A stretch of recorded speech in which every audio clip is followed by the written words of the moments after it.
I-flex nga akong ulam namin na luto ni asawa. Ayan.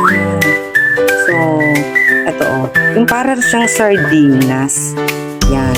So, niluto muna siya sa mantika. Tapos ngayon ay pinalambot ng husay muna siya sa mantika. Hindi ko alam kung anong prosesong ginawa niya kahapon. Kasi ako ay nasa God training. Kaya, ayan. May nakahapang ng mga pusa naman. Okay. So, ito po yun, So, ang sarap niya. Grabe. Ayan.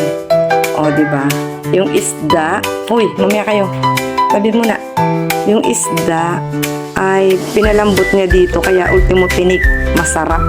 Malasang malasa. At yan, Ayan. So, hahalo-haloin mo na lamang para yung mantika hindi masyadong magmantika ng todo.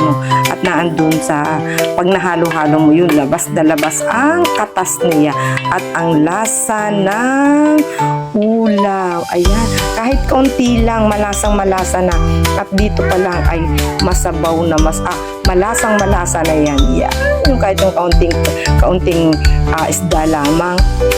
Ayan, pwede na talaga yan. Ang sarap. So, yummy.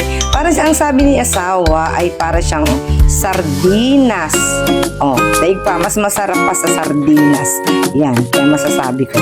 So, sa amin kasi talaga mag-asawa siya lang ang magaling magluto. Hindi ako maalam magluto talaga ng mga ganitong puta-putahe.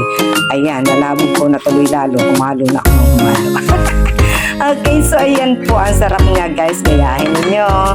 Hindi ko lang maipakita ko paano ginawa. Dahil wala ako kagahapon nung lutuin ito. Basta sabi ni asawa, nilabog lamang daw niya. Pinakuluan. Nilabog niya sa mantika. Then, saka niya niluto uli. Nilagyan ng sarsa.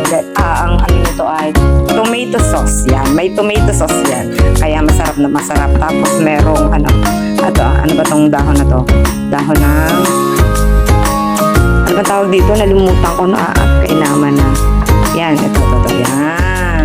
Ikaw na kayo na mag-isip kung anong dahon iyan. Nalimutan ko kung anong tawag diyan. Ayan. So, yan guys. At ang sarap ha. Para siyang mackerel. Mackerel nga ba sa sardinas na yun? Yun. Mas masarap pa doon. Mas masarap pa siya doon. So, yan. Thank you for watching.